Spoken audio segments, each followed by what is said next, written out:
लोकसभा में बीजेपी के प्रदर्शन को लेकर आरएसएस ने एक बार फिर बीजेपी पर निशाना साधा है। आरएसएस के वरिष्ठ प्रचारक इंद्रेश कुमार ने लोकसभा चुनाव में बीजेपी की हार पर तंज कसा। उन्होंने कहा कि राम सबके साथ न्याय करते हैं। जिस पार्टी ने भक्ति की लेकिन अहंकार आ गया तो भगवान राम ने उसे पूरी ताकत नहीं दी। इस 2024 में भी राम राज्य का विधान देखिए लोकतंत्र के परम में कैसा है।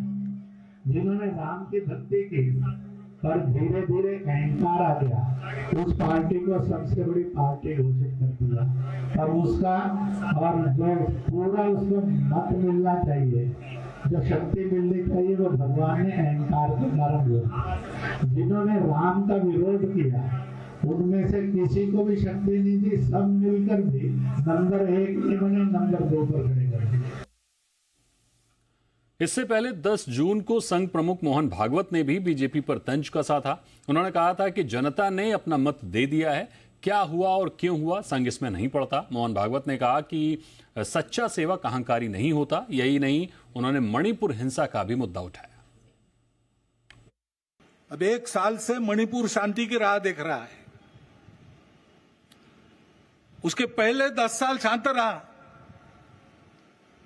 पुराना गन कल्चर समाप्त तो हो गया ऐसा लगा, और अचानक जो कलह वहां पर उपज गया या उपजाया गया, उसकी आग में अभी तक जल रहा है, त्राही त्राही कर रहा है। कौन उस पर ध्यान देगा?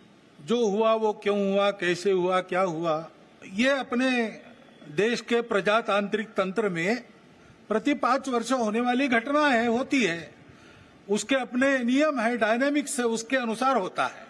समाज ने अपना मत दे दिया, उसके अनुसार सब होगा। क्यों कैसे, इसमें संघ के हम लोग नहीं पढ़ते।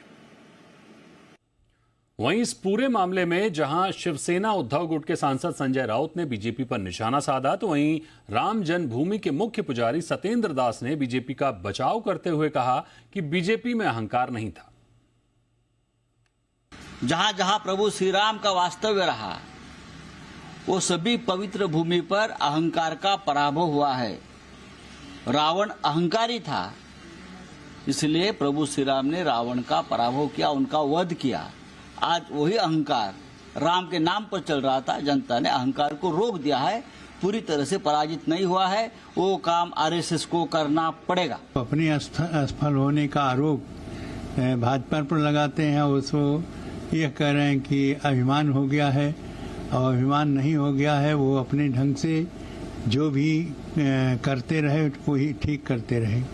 और 241 यदि सांसद उनके हो गए हैं तो ये कम नहीं है, बहुत है। कांग्रेस सांसद प्रमोद तिवारी ने भी इंद्रेश कुमार और मोहन भागवत के बयानों पर प्रतिक्रिया दी है। प्रमोद तिवारी ने कहा है कि आरएसएस के लोगों ने ये सारी बातें चुनाव से पहले क्यों नहीं की। चुनाव के पहले नहीं दिख रहा था इंद्रेश जी आपको कि भाजपा की चाल में, ढाल में, सूरत में, शकल में उनके दोनों नेताओं के अहंकार भर गया। चलने से दिखता था अहंकार में, बोलने से दिखता था अहंकार।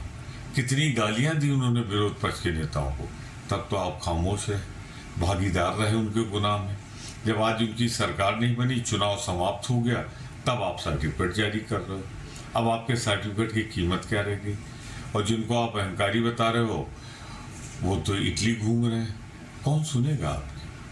आप मेहरबानी करके अपना सर्टिफिकेट भाजपा को दीजिए, कांग्रेस को मत दीजिए। हम लोग भगवान राम के पुजारी हैं।